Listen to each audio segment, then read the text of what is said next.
Good morning Kaveri. Good morning video. Message பண்ணா madam call பண்றாங்க. பேசு. நாங்க புது வீட்டுக்கு வந்துட்டோம்ன்றதெல்லாம் தெரியுதா? ஆமா தெரியுது. அதென்ன ஏதோ நைஸா ஒரு வாரம் தங்கி இருந்தா சொல்றேன். பண்ணாத. அதுக்கு தானே இப்போ கால் பண்ணிருக்கேன். நீ ஒரு பொக்கே புடிக்க காவேரி. எனக்கு உங்க பேசுறது ஜாலி தான். ஏன் நீ போவேணும்? ஓ கான்டாக்ட் முடிஞ்சது. ஏய் நான் ஏன் கடந்து போகணும்? இது பாரு. இந்த நிமிஷம் நான் நினைச்சல தாத்தாவே சொல்லிருக்காரு. நான் திரும்ப வர மாட்டேன். ஆனா இப்படியே வீடியோ காமிச்சிட்டு நினைச்சுக்கோயேன்.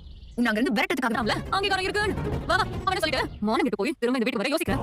அதான் கான்ட்ராக்ட் மட்டும் தான் முடிஞ்சிருக்கு. ஆனா கான்ட்ராக்ட்ல சொன்ன மாதிரி நிரந்தரமாவே நாங்க புருஷ பொண்டாட்டியாக என்னால முடியும்.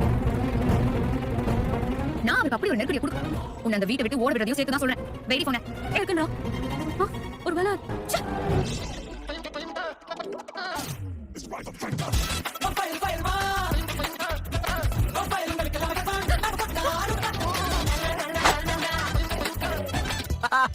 நம்ம அப்படி பாருங்க.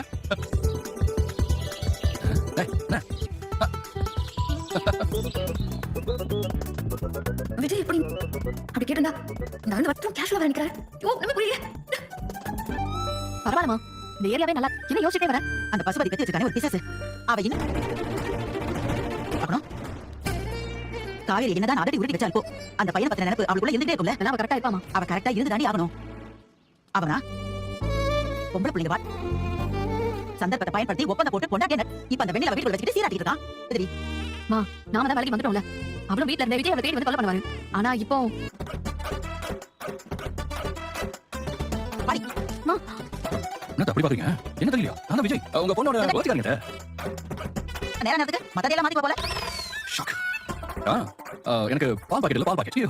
அத நீங்க வச்சுங்க. எனக்கு வேண்டாம். இந்த கடை எங்க இருக்கு? மாய்க்கது. எப்படி பட வந்து தெரியுமா எனக்கு? எப்படி அவங்க வந்தா? மா எனக்கு என்ன தெரியும்? நான் குழம்பி போய் மாதிரி யாரையும் பாத்தீங்களா? அவர் மாதிரி இல்ல. அவரே தான் பார்த்தோம். இவங்க கேட்டதானே? ஏன் அந்த பையன் நடிக்காத. வேற எந்த பையனை பத்தி நாங்க பேசி உட்கார்ந்திருக்கோம்? அவரை தான் நீங்க பார்த்தோம். கொண்டானா? நான் இங்கே தானே உட்கார்ந்திருக்கேன். நான் பார்க்கவே இல்லையடி. அந்த பையனை பார்த்தேனே. ஏன் என்கிட்ட சொல்லல? உங்கதாண்டி உனக்கு எங்க காபி கிடைக்குமா? எனக்கு தெரியுமேப்பா. அந்த பரிசு உனக்கு கொடுக்கறத பார்க்கிறதுக்கு எவ்வளவு நேரம் இழுத்துட்டாங்க. அதெல்லாம் இருக்கட்டும். எங்கேயுமா? ஆமாண்டா. இப்பதான் சாந்தாவும் கங்காவும் வெளியில பாத்துருக்காங்க. வந்ததோட போச்சு. ஒண்ணுமே நடக்காத மாதிரி எங்க பேசலாம். ஏய் தம்பி அந்த பையனை பார்த்தா வாக்குவாதம் வச்சுட்டே இருக்கும் போல இருக்கு. பாத்துக்கலாத. நாமளும் பயந்து இனிமே பூச்சி பிடிச்சிட்டு இருக்க முடியாது. தம்பி விசாரிச்சு நீ எதுக்குமா அப்படி பாத்து கொண்டு வந்துருங்க. நீ சொல்லலனாலும் அதை தான் செய்வேன். பேசிட்டு